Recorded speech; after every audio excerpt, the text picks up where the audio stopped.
L'Ukraine a de nouveau attaqué un navire supposément appartenant à la Fédération de Russie, à la flotte de Russie. Dans l'ombre, tout semble absolument normal. Rien que ces dernières semaines, l'Ukraine a mené plusieurs attaques de ce type pour lesquelles elle a déjà reçu les réponses appropriées. Mais cette attaque sort de l'ordinaire. C'en est un absolument sans égal, car ils ont osé attaquer un navire supposément appartenant à la Russie dans les eaux internationales de la Méditerranée. Avant, la situation se limitait à la mer Noire. Mais maintenant, je le répète, l'Ukraine mise de la façon la plus forte possible sur l'escalade des tensions jusqu'à leurs conséquences ultimes. La Russie menait déjà certaines attaques à Odessa, mais je crains fort qu'à partir de maintenant, elles vont s'intensifier immédiatement. Qu'est-ce qui s'est passé exactement? Qui est derrière cette attaque, l'Ukraine ou peut-être un autre pays? Et quel type de conséquences pourrait-il y avoir de la part de la Fédération de Russie? Restez jusqu'à la fin de la vidéo pour cette dernière partie, car c'est sans aucun doute la plus importante.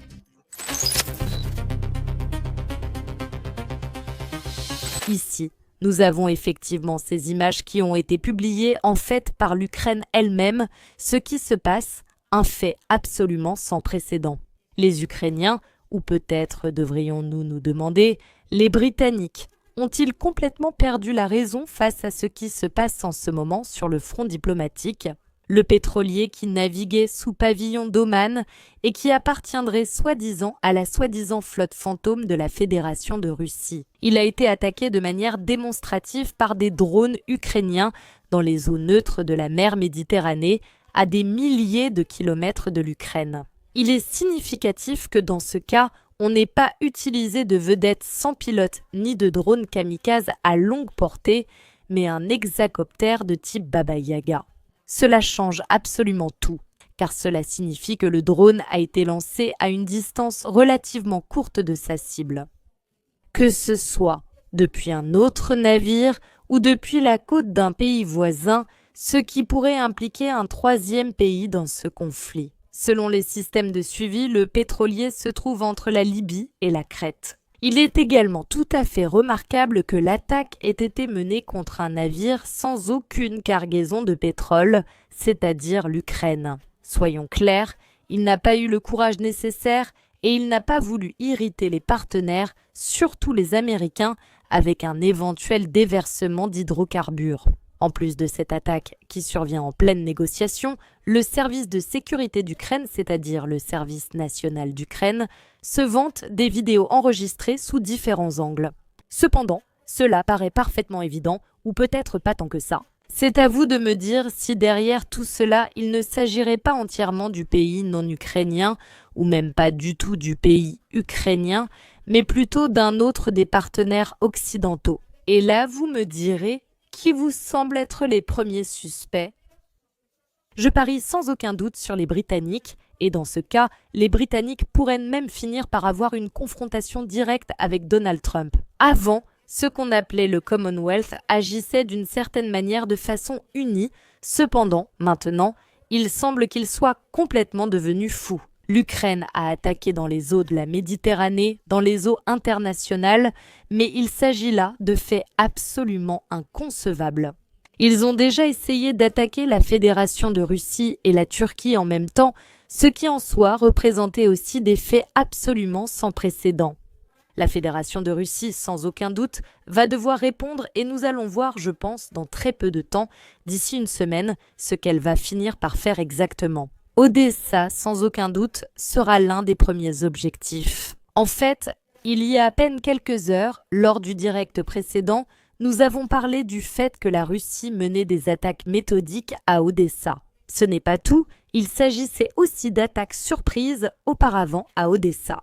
Ils visaient des objectifs de nature énergétique et portuaire, c'est-à-dire l'infrastructure énergétique et portuaire. Maintenant, ils attaquent les ponts. Et ici, les théories sur les raisons pour lesquelles la Fédération de Russie pourrait faire cela sont nombreuses, toutes très intéressantes. D'un côté, il s'agit de tenter de couper cette communication de l'Ukraine avec la partie occidentale, c'est-à-dire avec les pays membres de l'OTAN et aussi les alliés de ces derniers. D'un autre côté, c'est aussi une tentative d'isoler la partie orientale de l'Ukraine du reste du pays, rendre la logistique plus difficile et aussi bien sûr couper ses voies d'approvisionnement en matériel occidental. Mais attention, lors des attaques précédentes, la Fédération de Russie, rappelons-le, a fini par attaquer directement le port d'Odessa, ce qui n'était jamais arrivé auparavant. Elle a attaqué un navire appartenant à la Turquie,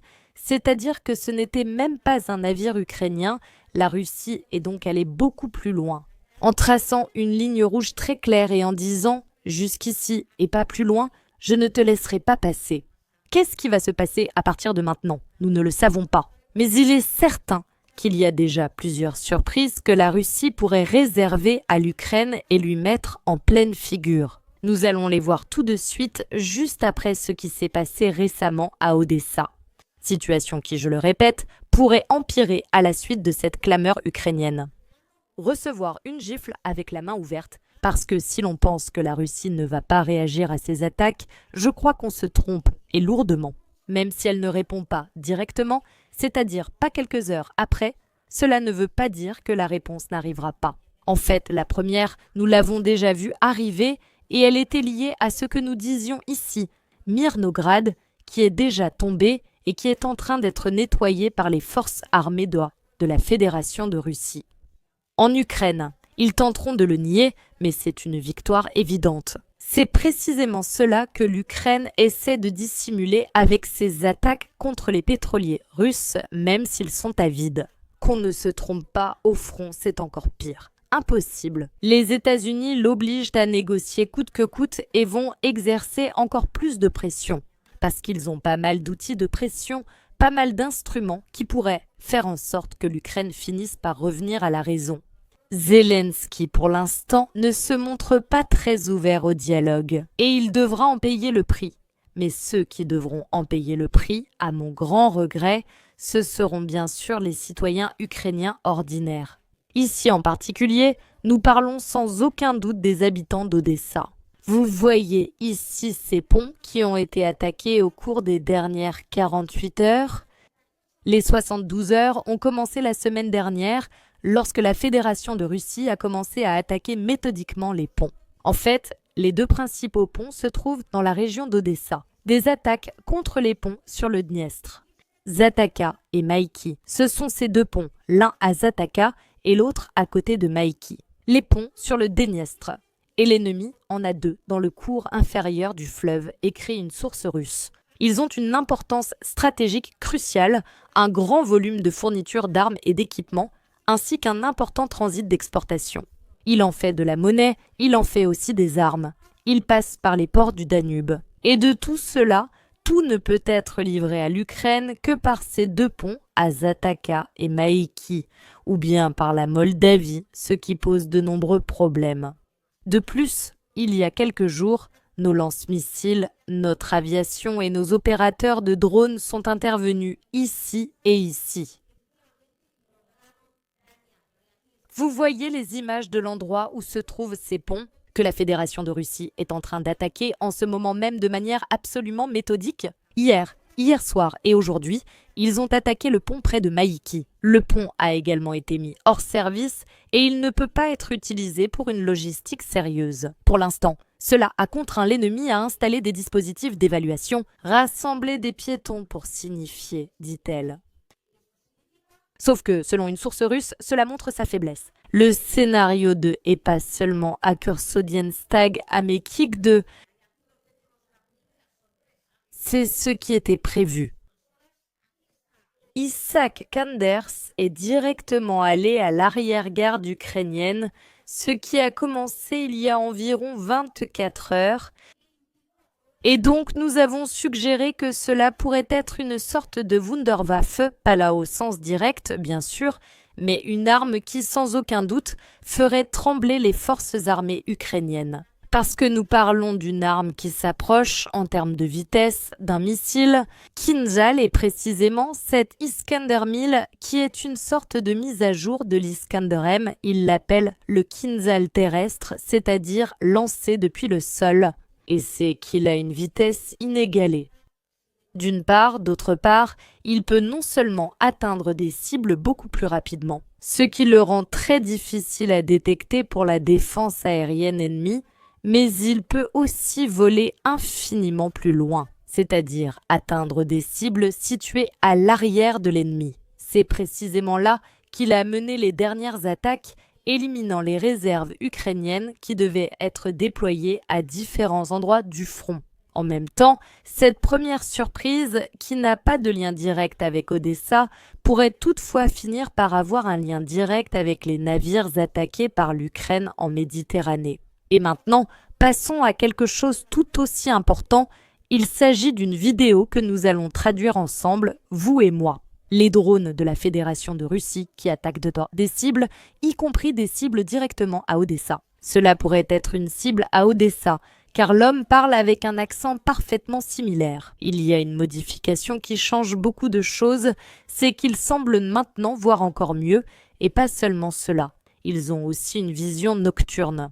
Il s'agit d'un Guéran, autant que nous le sachions, et regardez, cet homme va nous expliquer en détail ce qu'ils ont exactement, et il va nous montrer où cela se trouve. La surprise de la part de la Fédération de Russie, qui, je le répète, cette fois-ci, est entièrement destinée à améliorer la précision. Surtout, bien sûr, si c'est une attaque à Odessa. Cela a à voir avec le fait de donner une plus grande précision à ces sources qui sont effectivement une sorte d'artère vitale de l'Ukraine. En ce moment,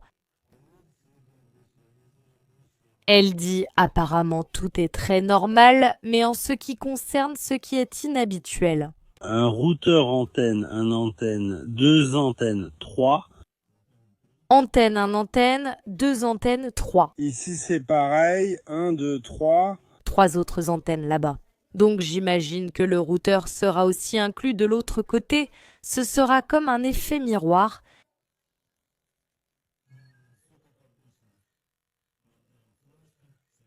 Il dit, tout est normal, un routeur avec une carte SIM, des choses sans importance. Le plus important et intéressant. Parent, c'est un peu comme dire, regardez, ceci est une caméra. Il a vu où ça volait et il dit qu'il n'a rien vu du tout. Il regardait exactement où ça volait ou vers où ça se dirigeait et il ne le voyait pas. Pas mal. À en juger par ce petit cristal,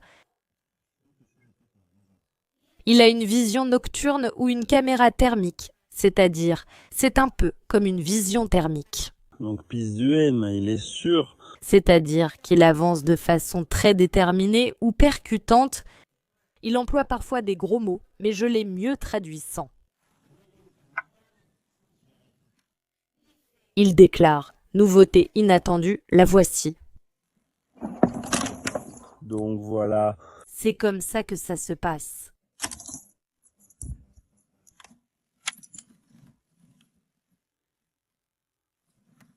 C'est essentiellement ce qui va permettre à la Fédération de Russie de tenir tête à l'Ukraine.